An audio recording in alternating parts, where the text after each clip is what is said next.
कि क्योंकि संविधान की बात कही तो मैं संविधान पर ही आ जाती हूँ और उस नैरेटिव पर ही आ जाती हूँ।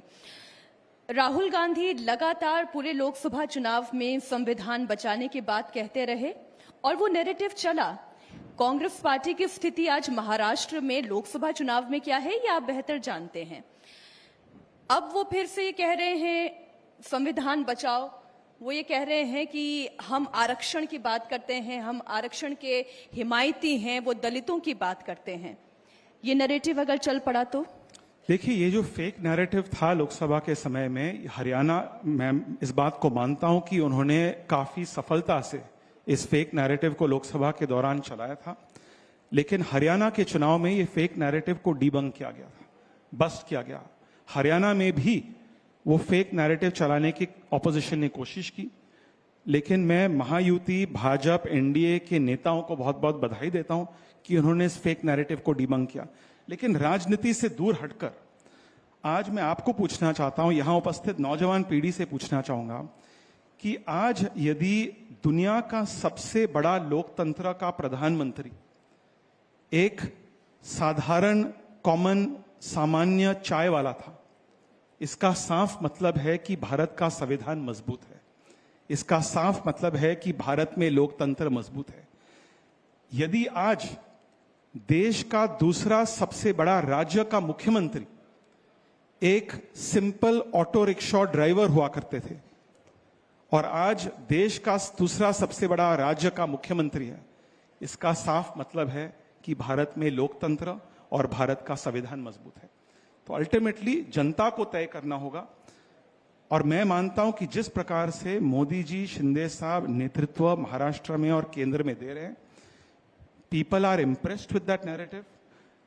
It is an aspirational narrative, क्योंकि जब नौजवान पीढ़ी, जो सबसे जरूरतमंद लोग ऐसे नेतृत्व को देखते हैं, तो उनमें भी वो विश्वास पैदा होती है कि काश एक दिन मैं भी मुख्यमंत्री बन सकता हूं, एक दिन मैं भी दुनिया का सबसे बड़ा लोकतंत्र का प्रधानमंत्री बन सकता हूं। और इसी प्रकार से उस फेक नैरेटिव को बस्ट किया गया। लेकिन इस वक्त महाराष्ट्र में एक जबरदस्त कंफ्यूजन है। आप बताइएगा ये कंफ्यूजन क्यों है? क्योंकि यही मुंबई में लैंड करने के साथ साथ जब लोगों से बात करने पर यह पता चले कि असली सेना और शिंदे सेना, वो तीर कमान की लड़ाई असली शरद पवार वाली एनसीपी है या अजीत पवार वाली एनसीपी है, ये कंफ्यूजन लोगों के बीच में क्या महायुति के लिए खतरनाक नहीं है? देखिए, ये कंफ्यूजन लोकसभा में भी सेटल हुआ था, खास करके शिवसेना की बात यदि आप कहें। शिवसेना अंडर शिंदे साहब, उनकी स्ट्राइक रेट उभटा के शिवसेना से ज्यादा इंप्रेसिव थी, वोट शेयर ज्यादा इंप्रेसिव थी। जितने सीटों पे हमने चुनाव लड़े, हमारी स्ट्राइक रेट वॉज हायर। और विधानसभा चुनाव में भी मैं आपको गारंटी लिखित रूप में मैं आपको देने को तैयार हूं कि Shiv Sena under Shinde ji will score more seats as a strike rate as compared to Shiv Sena under Uddhav Thackeray ji. यानी उद्धव जी के साथ कोई सिंपैथी फैक्टर नहीं है। और इसमें देखिए, इसमें कोई भावुक मुद्दा नहीं है।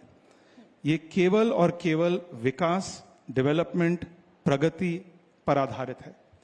आज मुंबई की बात कीजिए आप, मुंबई में जिस प्रकार से इंफ्रास्ट्रक्चर की निर्माण हुई है, सामान्य लोगों के लिए जो पब्लिक ट्रांसपोर्टेशन यूज करते हैं, यदि आप मेट्रो की बात करें, जो लोग गाड़ियों में सफर करते हैं उनके लिए कोस्टल रोड की बात करें, यदि आप अटल सेतु की बात करें, और महाराष्ट्र और मुंबई की पब्लिक ने यह देखा है कि जिस प्रकार से विरोधियों ने जानबूझ के ये इंफ्रास्ट्रक्चर का निर्माण, प्रोग्रेस के सामने उन्होंने एक अड़चन खड़ा किया। मेट्रो का विरोध किसने किया? माननीय आदित्य ठाकरे जी ने किया, उद्धव ठाकरे जी ने किया। आज मैं आपको कह सकता हूं कि मैं देश का, केंद्रीय सरकार का पोत परिवहन मंत्री हुआ करता था। पोर्ट लेड डेवलपमेंट किसी भी कोस्टल राज्य के लिए बहुत ही इंपॉर्टेंट, बहुत ही महत्वपूर्ण होता है। देश का सबसे बड़ा पोर्ट, सबसे बड़ा बंदर वधवन पोर्ट, जो पालघर में आ रहा है, उसका विरोध किसने किया? उद्धव ठाकरे जी ने किया।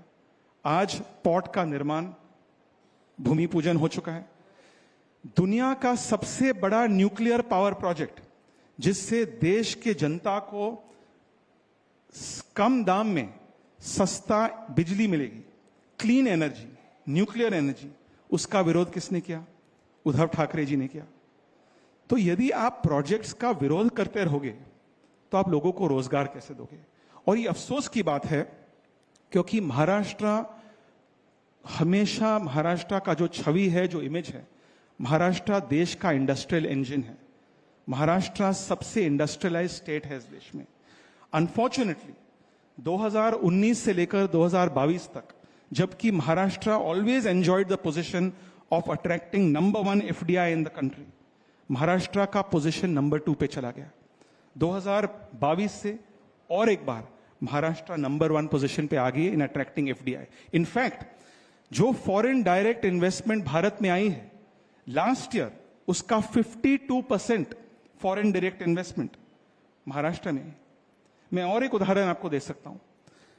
2022 के पहले हम जब इंडस्ट्रियलाइजेशन की बात करते हैं, आप सोच नहीं पाओगे, आई डोंट नो आपके चैनल ने इस पर डिबेट की थी कि नहीं, लेकिन मुंबई जैसे शहर में, जो देश की आर्थिक राजधानी है, जब एक भ्रष्ट पुलिस ऑफिसर को पकड़ा गया है कि वो देश के सबसे बड़े उद्योगपतियों के घर के बाहर जाकर जेलेटिन स्टिक्स प्लांट कर रहा था, बॉम्ब प्लांट कर रहा था, उनसे पैसे एक्सटॉर्ट करने की कोशिश कर रहा था, जब उनको पकड़ा गया, उस समय के तत्कालीन मुख्यमंत्री ने क्या कहा कि अच्छे व्यक्ति है, इनको ओसामा बिन लादेन से कंपेयर मत कीजिए।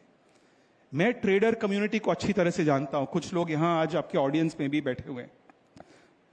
ट्रेडर कम्युनिटी से लेकर बड़े उद्योगपतियों तक उन्होंने कहा कि यदि बड़े उद्योगपति मुंबई में, महाराष्ट्र में सुरक्षित नहीं है तो हम महाराष्ट्र में व्यापार क्यों करेंगे? आज रेड टेप से लेकर हमने रेड कारपेट उद्योगपतियों के लिए, व्यापारियों के लिए पैदा किया, और इसलिए आज महाराष्ट्र देश का सबसे बड़ा नंबर 1 एफडीआई अट्रैक्टिंग स्टेट है।